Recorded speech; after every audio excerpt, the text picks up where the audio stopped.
America ਦੇ ਮੁਸਲਸਲ ਦੂਜੇ ਦਿਹਾੜੇ ਵੀ ਈਰਾਨ ਉੱਤੇ ਹਮਲੇ ਈਰਾਨ ਦੇ ਸਾਇਲੀ ਇਲਾਕਿਆਂ ਨੂੰ ਨਿਸ਼ਾਨਾ ਬਣਾਇਆ ਸੀ। ਇਰਾਕ ਬੰਦਰ ਅਬਾਸ ਅਬੂ ਸ਼ਹਿਰ ਚਾਬਹਾਰ ਤੇ ਕੋਨਾਰਕ ਵਿੱਚ ਧਮਾਕੇ ਦੇ ਬਾਅਦ ਚਾਬਹਾਰ ਦੇ ਕੁਝ ਹਿੱਸਿਆਂ ਵਿੱਚ ਬਿਜਲੀ ਬੰਦ ਹੋ ਗਈ। ਮੈਰੀਟਾਈਮ ਟ੍ਰੈਫਿਕ ਕੰਟਰੋਲ ਟਾਵਰ ਨੂੰ ਕੁਝ ਨੁਕਸਾਨ ਆਪਰਿਆ।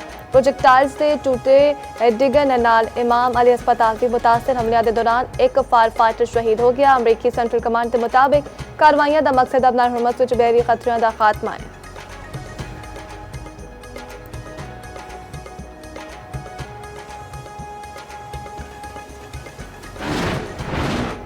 ईरान ਨੂੰ ਅੱਜ ਅਸੀਂ ਬੜਾ ਵੱਡਾ ਝਟਕਾ ਦਿੱਤਾ। ਈਰਾਨ ਉੱਤੇ ਹਮਲੇ ਬਹਿਰੀ ਜਹਾਜ਼ਾਂ ਉੱਤੇ ਹਮਲਿਆਂ ਦਾ ਬਦਲਾ ਨਹੀਂ। ਅਮਰੀਕੀ ਸਦਰ ਟਰੰਪ ਦਾ ਆਖਣਾ ਹੈ ਈਰਾਨੀ ਹਮਲਿਆਂ ਤੇ 20 ਗੁਣਾ ਵੱਧ ਤਾਕਤ ਨਾਲ ਜਵਾਬ ਦੇਵਾਂਗੇ। ਨਹੀਂ ਪਤਾ ਈਰਾਨ ਦੇ ਨਾਲ ਮੁਆਹਦਾ ਹੋਵੇਗਾ ਜਾਂ ਨਹੀਂ। ਟਰੰਪ ਅਨਕਰਾ ਤੋਂ ਅਮਰੀਕਾ ਲਈ ਟੁਰ ਗਏ।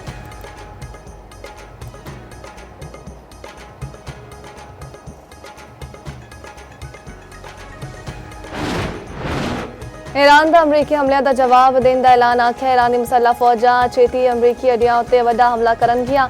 ਪਾਸ ਰਨ ਕਲਾਬ ਦਾ ਆਖਣਾ ਹੈ ਅਮਰੀਕਾ ਨੇ ਹਮਲੇ ਵਿੱਚ ਈਰਾਨੀ ਪੁਲਾਂ ਨੂੰ ਨਿਸ਼ਾਨਾ ਬਣਾਇਆ। ਸੂਬੇ ਗੁਲਿਸਤਾਨ ਵਿੱਚ ਅਮਰੀਕੀ ਕਰੂਜ਼ ਮਿਜ਼ਾਈਲ ਨੇ ਪੁਲ ਨੂੰ ਹਿੱਟ ਕੀਤਾ। ਈਰਾਨੀ ਸੁਪਰੀਮ ਲੀਡਰ ਦੇ ਮੁਸ਼ੀਰ ਮੌਸਮ ਰਜ਼ਾਈ ਨੇ ਆਖਿਆ ਦੁਸ਼ਮਣ ਤੇ ਉਹਦੇ ਸਾਥੀਆਂ ਨੂੰ ਸਖਤ ਸਜ਼ਾ ਦਿੱਤੀ ਜਾਏਗੀ।